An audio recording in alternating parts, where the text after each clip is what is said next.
I'm Katie Sewell, and this is A Bittersweet Moment with Tiffany Parks.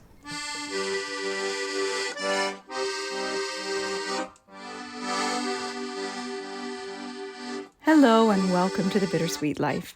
I'm Tiffany Parks, and this is your midweek Bittersweet Moment. So continuing on our theme of Rome's Jubilee, go back and listen to the previous Bittersweet Moment if you want to learn about what the Jubilee is and how it got started. Today I'm going to talk about the so-called Giro delle Sette Chiese, or the route of the seven churches. So the route of the seven churches is a Roman pilgrimage that has existed in the Eternal City since the Middle Ages.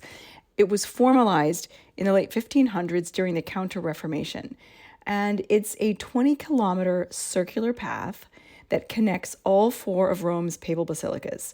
So that's St. Peter's, St. Paul's outside the walls, St. John Lateran, and St. Mary Major, as well as three of the most important minor basilicas, which are St. Lawrence outside the walls, St. Sebastian outside the walls, and the Holy Cross of Jerusalem, to give their English names.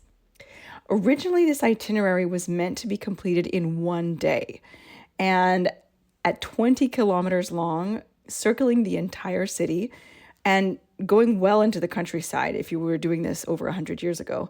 That was a serious undertaking, and a pilgrimage that could definitely get a lot of your purgatory time erased. So there's so much to say about each of these seven churches. Honestly, I could fill probably 7 podcasts if I were to talk about each of these basilicas in detail. So I'm going to limit myself to one fun fact about each of these 7 basilicas. So starting with St. Peter's Basilica, there's a lot to see in that church, but the one particular thing I want to point out right now is that if you walk inside and stand basically on the other side of the central doors, right inside the central doors, which will almost certainly be closed, you'll find an enormous round porphyry slab embedded into the floor. So porphyry, if you're not familiar, is a very type of dark reddish purple stone. So this slab predates St. Peter's Basilica. It's older than the church itself because it was part of the medieval St. Peter's Basilica, the original church, which stood on the same spot and was built during the reign of Emperor Constantine. And that church obviously no longer exists anymore, but the slab of stone was preserved. And the reason is because on that piece of stone, on Christmas Day in the year 800, Charlemagne knelt on that stone and was crowned the very first Holy Roman Emperor. Moving on to San Giovanni in Laterano, it's officially Rome's oldest public church, having been inaugurated in the year 324 by Pope Sylvester. Although, like many churches of that period, it was rebuilt again and again over the centuries because of the many fires and sackings that the city underwent. So the current structure dates mostly to the 14th century. What a lot of people don't realize about San Giovanni is that it's actually the Cathedral of Rome and not St. Peter's. So a cathedral, there's only one cathedral in every city, and it is the official seat of the bishop of that city. And in this case, the Bishop of Rome is the Pope. And it was here in the Lateran Palace, which has now been destroyed, but it was adjacent to the basilica. It was in that palace that the popes lived all through history since the time of Emperor Constantine up until the 14th century, when the papal headquarters were moved to the Vatican for the practical reason that it was easier to defend the Vatican area in those violent times.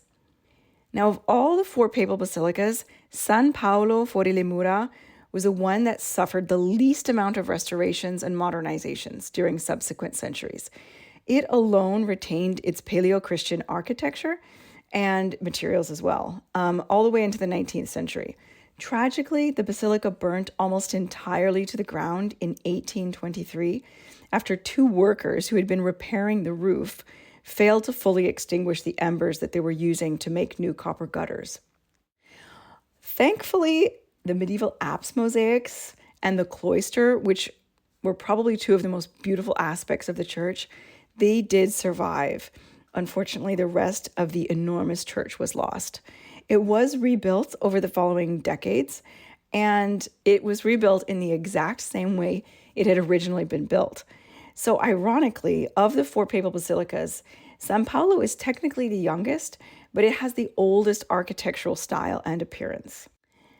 Now, according to an unbelievable legend, on the night of August 5th, 358, a miraculous snowfall, so a snowfall in the middle of the Roman summer, fell on the Esquiline Hill, which is one of Rome's seven famous hills. And the snow basically covered a very, very small area, and it happened to be in the exact shape of a Roman basilica and the exact size. This was seen as a sign that God wanted a new papal basilica built on that spot. So Pope Liberius quickly complied, and the result was Santa Maria Maggiore, Rome's fourth papal basilica. And every year on the 5th of August in Rome, there is a miraculous snowfall reenactment that takes place at that church in honor of that event. Now, as for the important minor basilicas, San Lorenzo fuori le mura is believed by some to be the secret hiding place of the Holy Grail. Santa Croce in Gerusalemme, as its name implies, houses arguably the most important Christian relic in the world, the Cross of Christ, which was brought back from the Holy Land by the mother of Emperor Constantine in the 4th century. Of course, it's not intact anymore. It's divided into many, many pieces.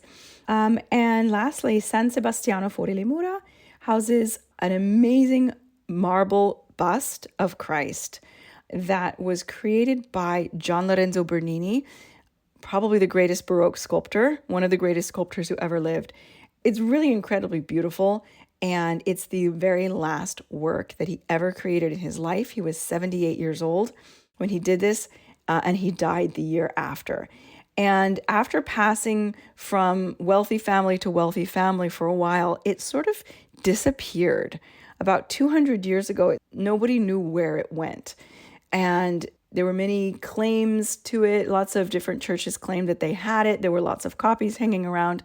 But it wasn't until the year 2001 that they actually discovered the original.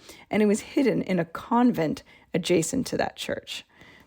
So, after hearing all of that, would you do the Giro delle Sette Chiese? Would you walk 20 kilometers around Rome in one day to visit all of these churches? One last fun fact. Today in Italian, especially in Rome, they use the expression fare il giro delle sette chiese, to do the route of the 7 churches, as a way of saying that you have spent a long time trying to accomplish something with no success. For example, you have crossed the city from one bureaucratic office to another. You've waited in long lines here, been told to go there, only to end up not having the right documents and having to go home without having completed your task. And anyone who's ever lived in Rome can relate to that. Thanks so much for listening. Join us again. Bye. Don't miss your chance to explore the Rome most tourists never get to see by coming to Rome with us. This October 5th to the 11th, 2025. We'll take you through the history, art, and stories of Rome in a way that you will never forget. Visit thebittersweetlife.net for more information, or email us at bittersweetlifepodcast@gmail.com.